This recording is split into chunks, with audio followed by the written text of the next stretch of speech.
Let me ask you something. I bet you might be spending all of your time on social media, posting, showing up, maybe just scrolling, actually, trying to be consistent. And then the algorithm changes, and you know what happens. Half your audience will never see your posts. But here's the deal. Today, I'm going to talk to you about email. Email, when you have a list, nobody can take that from you. It is your email list. And today, I'm going to explain to you why this matters more than almost anything in your coaching business. Hey there, welcome back. I am Debbie Shadid. I am so excited to help women over 50 who are growing their coaching businesses. I help them build profitable, simple, sustainable businesses without tech overwhelm, without living on social media, with no paid ads or complicated funnels. This episode is part 2 of our 5-part series, and today we're going to talk about email.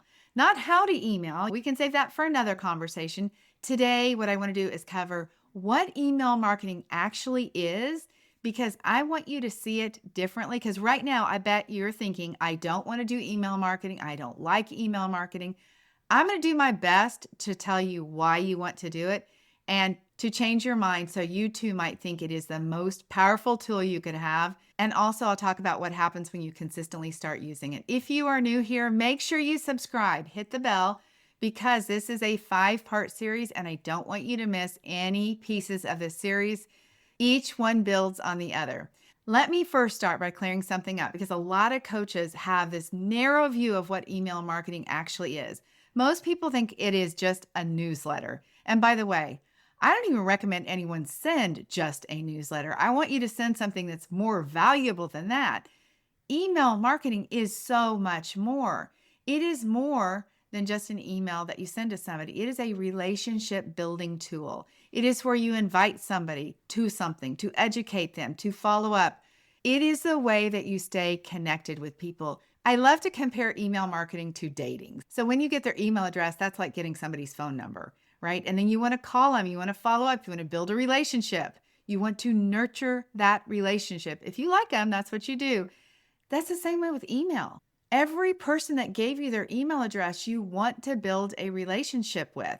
You want to give them something of value. You actually want to give them your best so they can see that you really have something that could change your life. There are sequences of emails that deliver your freebie, but also you could use your personal Gmail address to just follow up with somebody. Now, I do want to be clear.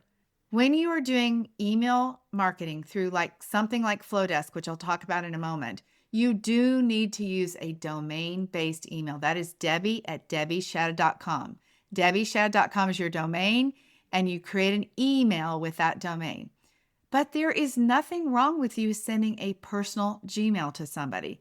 If you have what I call a comfortable conversation or a consultation, you can send somebody a personal email, and that way it looks personal. You just reach out to them with your Gmail address, and it is almost then guaranteed that it will land in their inbox. And you could say, hey, I enjoyed connecting. I'm doing something and I would love for you to come, or whatever it is you want to, or however it is that you want to connect with them. You can ask, how did this session land for you? Just wanted to check and see what's happening for you.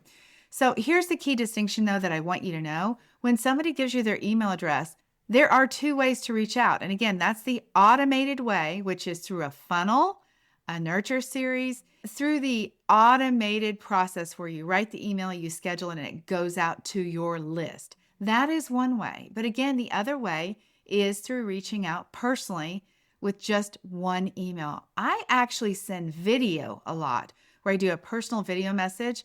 I send that out often to people individually. So if you are not doing this, I have to tell you, you are missing opportunities. So let me give you some numbers on email marketing to prove to you that what I'm talking about really does work, and to open up your eyes of what is possible for you. Email is consistently ranked as a top marketing channel for effectiveness, above paid ads, above organic search, above social media. For those of you guys who don't love social media, yeah, email marketing is a thing. More than 70% of marketers put email marketing as their top 3 ways that they connect with people. And even more interesting is nearly 60% of the people who have made a purchase said that email marketing influenced their purchase. That means 6 out of 10 of your subscribers are more likely to buy something from you because you email them. Are you guys hearing me on that? 6 out of 10. These are not stats that I'm just guessing at. This is research that you can go find and prove to yourself how good email marketing is. So I talk to coaches every single week who have barely sent an email. In fact, a lot of coaches who've sent no emails. And I want to tell you that research shows that even going from 1 email a month to 2 to 4 emails triples the return on investment. Are you guys following me? That means if you had something you were selling for $100, you're going to triple it, the return on investment to those emails, to $300. Why would you not do that? Okay? So I'm telling you this, but I also want you to know you don't have to flood their inbox. You don't have to email them 10 times a day. Sometimes I get emails from somebody that I opted in, and I've counted and there's like 16 emails. And I must tell you, it doesn't bother me, because what I know is that I'm only going to click on one of those, right? One subject line that looks interesting, but I'm not recommending that you do that, okay? I'm just pointing out to you that if you go look at, let's say, Loft. I shop at Ann Taylor and Loft often. Loft sometimes will send me a dozen emails in one day. Guess what? I don't unsubscribe because I actually want to know when they have 50% off the thing that I really like. So when I have time, I click through their emails. Otherwise, I don't let them bother me. They're just in my inbox. Your subscribers, guess what? They're checking their inbox multiple times a day, just like you are. It's on their phone. They're killing time at the doctor's office looking at it. Why do you not want to be one of the things that they would look at? They check it even before they open their social media. They treat their inbox like their personal office space. There's a concept for you to think about, right? So when you show up there consistently with value, you become part of their life.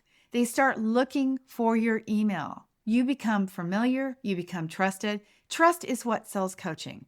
I teach my clients that email is where you build the relationships. You don't have to sell there. You build relationships. Think about coaches and business owners that you follow, the ones who feel like you actually know them. Like me, for example, I can tell you, people read my emails. They know I'm going to invite them to an event. They're following along because they know I'm going to give them something. When they come to the workshop, they feel like they already know me. I'm sharing my YouTube videos. I'm sharing resources with them. Yes, I'm inviting them to have conversations with me as well. You get to decide what that looks like. You can even celebrate a client win in an email. You can tell a story. You can share your own story. People love to get to know you and what's happening, and they want to hear about the thing they're interested in. They opted into your list because they're interested in you. So here's the truth that I want to really land today. Relationships matter. Trust matters more than ever. You also have to offer to help and to ask to buy, okay? You have to do both of those at some point, or you're just giving free value. So too many coaches build a relationship and they never ask. When I help people create their nurture series inside of our program, we actually have a series of emails and we have templates that people follow and utilize. And there is a process for delivering value, for showcasing your skill level, and for inviting people to have a conversation with you. So you have to nurture and invite. You give and you sell. You show up, you give value, and then people get a clear idea of what they want to do next. Before we wrap up, I want to share something I personally discovered that changed the way I think about email follow-up. My husband had a consultation on Tuesday with a coach, and he knew that they were going to work together. It was a speaking coach. He liked her. They had made the decision, but we didn't pay her till Thursday morning. It took 2 days, a couple of follow-up emails before we said, all right, send over the money, okay? That's not unusual. That is how people buy. When I want to buy something, I tell people, look, if I don't have my card with me right now and I can't take care of this or I'm busy, please bug me because I do actually want to buy with you. And I always say, look, if you keep following up, I will eventually just take care of this.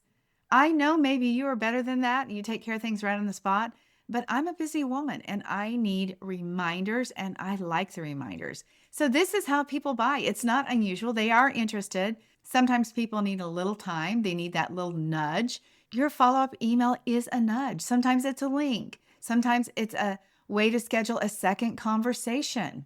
The mistakes that coaches are making is they are not doing that part.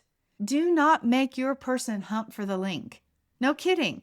Don't make them ask you for the link. In fact, Guilty as charged. I had somebody ask me for a link the other day. It turns out I had emailed her with an old email address. I didn't realize that. And she reached back out to me asking for the link to buy.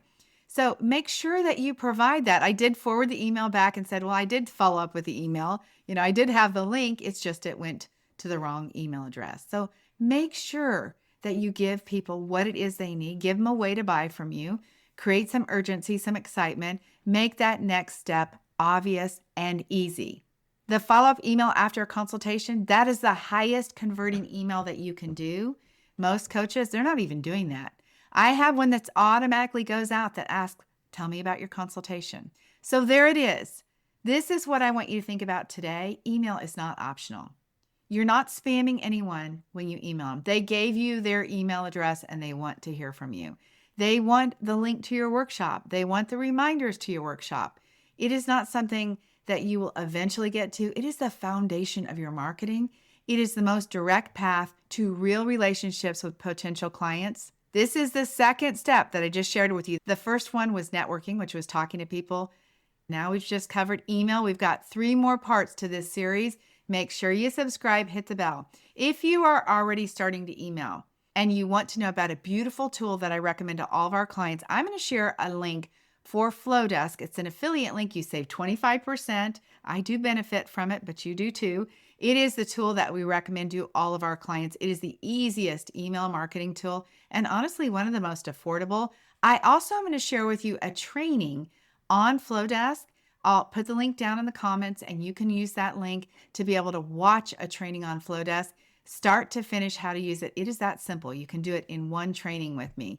So that's it. Make sure you subscribe. I'd love to hear from you in the comments what your takeaway is.